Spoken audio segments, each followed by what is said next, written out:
L'histoire d'amour pour adorer le dieu tigre.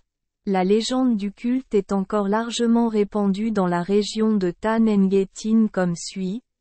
À l'époque du roi, les Vietnamiens portaient encore des pagnes, se promenaient nus, s'installaient dans les plaines et les Midlands, pratiquaient l'agriculture et la chasse. Était un vieil homme issu d'une famille pauvre qui travaillait dur toute l'année mais n'avait toujours pas assez à manger et ne pouvait pas construire de maison. Il devait aller dans la forêt pour couper du bambou et le rapporter pour fabriquer un radeau et l'installer. Une tente sur la rivière Lam. Chaque jour les algues y fleurissaient et prenaient le ferry. Cette région compte de nombreux tigres féroces. Ils attrapent souvent les gens pour les manger. Un jour, un groupe de personnes est allé dans la forêt pour cultiver et a rencontré 5 tigres assis sur un rocher le long de la route, attendant que les gens passent pour les attraper. Le vieil homme qui soutenait le radeau sur la rivière l'a vu et a immédiatement crié au groupe de faire demi-tour. En entendant le bruit, le tigre a immédiatement poursuivi et attrapé une personne, l'a mis en pièces et l'a mangé. Ce malheureux était le père du vieux batelier. Une autre fois, le vieil homme ramait le radeau et le garait sur la rivière. Un tigre gris attendit que le vieil homme s'approche puis sauta dans le radeau pour l'attraper. De manière inattendue, le radeau de bambou a été ouvert et l'une des pattes postérieures du tigre a été fermement serrée. Plus le tigre se débattait, plus sa jambe s'enfonçait profondément et était griffée par le bambou, saignant abondamment. Le tigre rugit de douleur, dérangeant toute la forêt. Les animaux eurent tous peur et s'enfuirent. Pendant ce temps, le vieil homme était très calme, tenant un couteau dans une main et une torche dans l'autre, s'approcha du tigre et lui dit: Si vous venez du monde supérieur pour vivre dans le monde inférieur, comment pouvez-vous capturer des humains pour les manger? Je suis vieux et faible, je me consacre à toi et désormais tu ne tues plus personne. En disant cela, il a pris un couteau et a coupé la corde pour desserrer le bouchon et a appliqué de la cendre imbibée de kérosène sur la plaie pour arrêter le saignement. Le tigre était reconnaissant. Ses pattes arrière s'agenouillaient.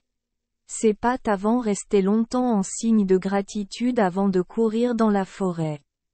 Mais ensuite le tigre gris venait encore souvent au bord de la route, où les gens passaient pour attraper et manger de la viande. Un jour, le tigre gris se jeta sur le vieil homme qui était garé là. Lorsqu'il ramena le corps sur le rivage, il reconnut son bienfaiteur. Le tigre l'a regretté et a crié fort dans toute la forêt. Le lendemain matin, les villageois se sont mis au travail, ont vu le corps du vieil homme sur le bord de la route et ont vu les marques, sachant qu'il avait été mutilé par un tigre. Les villageois ont eu pitié de lui, l'ont enterré correctement et l'ont respecté comme le dieu local du village. La nuit, le tigre gris est venu visiter sa tombe, a crié misérablement et est finalement mort, se transformant en pierre à côté de la tombe. Depuis, les animaux ne sont plus venus détruire et les villageois ont enchaîné de bonnes récoltes.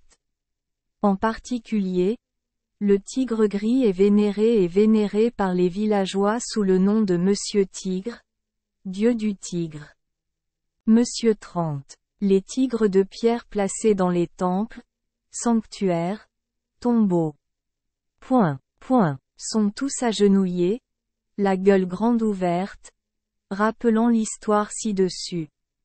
Sur l'écran à la porte du temple, les gens placent souvent un tigre marchant.